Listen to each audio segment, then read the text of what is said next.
Bismillahirrahmanirrahim. Hello and Assalamu alaikum. Welcome to Suno Tonight with Saadia Afzaal. We are back with yet another episode of our series Islam and the Modern World. Netanyahu knows he can get away with everything. He knows in the name of self-defense, no one will question Israel, even after the slaughter of more than thousands of children, women and men in Gaza. He knows video leaks of his soldiers raping Palestinian prisoners will not hurt Israel and its reputation. He knows whatever inhumane actions he takes or attacks the sovereignty, security and national dignity of other nations, he will get away with it. Netanyahu and Israeli war cabinet are well aware that they control the United States and powerful Western nations, and no one has the courage to raise their voice against Zionists' atrocities in Palestine. Matter of the fact is that Netanyahu and his cabinet is absolutely right. They know that Israel controls all the powerhouses. We are not the only one to point out this fact. On May the 28th, 2024, British rock guitar legend Eric Clapton in an interview claims that Israel is running the show. Eric Clapton made these remarks when, in the context of Columbia University protests, the Senate committee chairman was asking the president of the university some pointed questions, saying, "I just want to hear yes or no, don't talk to me about the context. Are you promoting anti-Semitism in your college, yes or no?"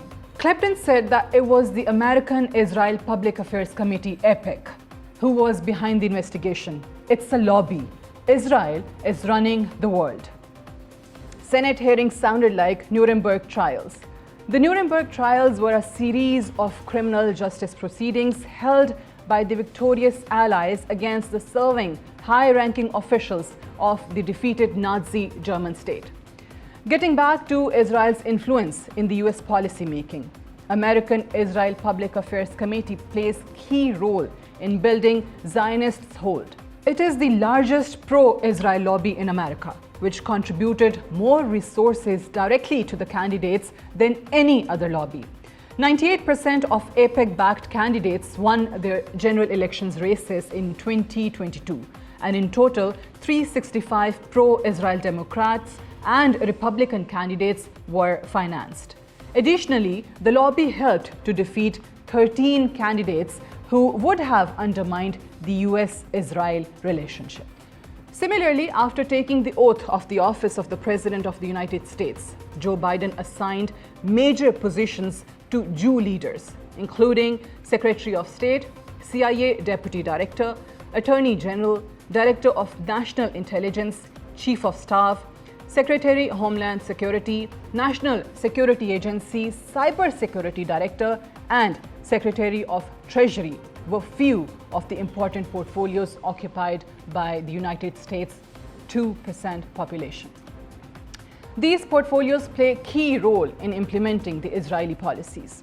Whereas if we look into the political landscape of Muslim nations, and more specifically the Middle East, we can imagine that the scope of independent foreign and security policy is limited.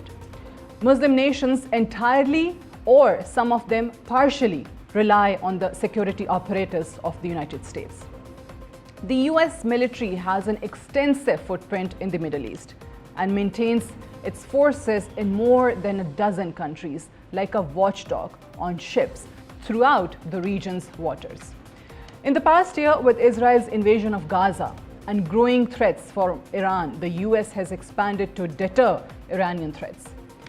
In total, the US has military facilities across at least 19 sites, 8 of them considered to be permanent, including Bahrain, Egypt, Iraq, Israel, Jordan, Kuwait, Qatar, Saudi Arabia, Syria, and the United Arab Emirates. The other important military bases exist in Turkey and Djibouti as well. Out of 8 key countries, 6 countries, excluding Syria and Iraq, heavily rely on the US military presence for their own security, and American dominance reflects Israeli footprint in these nations, and they can't take measures against the wishes of the US. Israel controls the United States, and the United States ultimately controls the major powers of Arab nations in the Middle East. If we move beyond the horizon of the Middle East, the nations like Pakistan and Bangladesh are already under the Western influence and either need military hardware or financial assistance from important international financial institutions. The remaining part of the Western nations, including the European Union, Canada, Australia, or Japan, are already under the American dominance. Hence, British rock guitar legend Eric Clapton was absolutely right in saying that Israel is running the show and Israel is running the world. And we have to live and survive in this world.